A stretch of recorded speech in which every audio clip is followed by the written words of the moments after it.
हजारो लाखोच्या संख्येने आलेले सर्व बंधू भगिनी तरुण मित्र, व्यासपीठावरील आदरणीय संभाजीराजे, आदरणीय मनोजदादा जरांगे पाटील, सर्व मान्यवर बंधूंनो आणि भगिनींनो, संतोष देशमुख यांची हत्या होऊन आज 19 दिवस झाले, तरी सुद्धा काही आरोपी अद्याप मोकाट आहेत, त्यांना अटक झालेली नाही। खंडणीतल्या आरोपी वाल्मिक कराड याला सुद्धा अटक झालेली नाही। या निमित्तानं मला एवढंच सांगायचं आहे की गेल्या 5 वर्षामध्ये 4 वर्ष धनंजय मुंडे या जिल्ह्याचे पालकमंत्री होते। या ठिकाणी पंकजाताईंनी सांगितलं की या धनंजय मुंडेंनी आपलं पालकमंत्री पद भाड्याने दिलं।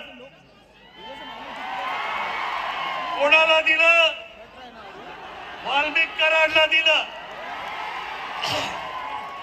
एक घटनाबाह्य सत्ता केंद्र आणि पालकमंत्र्याचे सगळे अधिकार मिळाल्यानंतर यांनी पोलीस प्रशासनावर आणि संपूर्ण प्रशासनावर आपली जरब बसवली। फोन करून पोलीस स्टेशनला सांगायचं की ह्याला उचला, 307 मध्ये अडकवा, 302 मध्ये अडकवा। हजारो बेगुन्हा नागरिकांवरती या ठिकाणी खटलेले।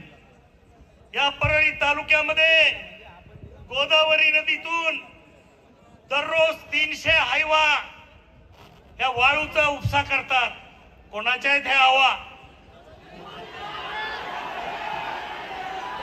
आणि म्हणून या ठिकाणी या सर्व गोष्टीला ज्यांनी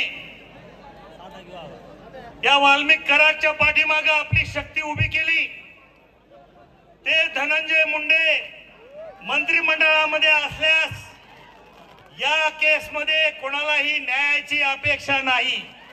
आणि म्हणून या निमित्तानं मी मुख्यमंत्री आणि अजितदादांना विनंती करतो की या केसचा निकाल जोपर्यंत आरोपीला फाशी होत नाही तोपर्यंत त्यांचं मंत्रिपद काढून घ्यावं।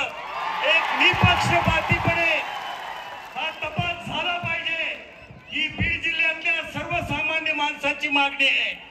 आणि मला आपल्याला सगळ्यांनाच विनंती करायची आहे की आजचा मोर्चा हे आपलं पहिलं पाऊल आहे आणि न्याय जर मिळाला नाही तर याच्यापेक्षा सुद्धा अतिशय कडक आणि मोठं आंदोलन या देशमुख कुटुंबियांना न्याय देण्यासाठी आपल्याला करावं लागणार आहे।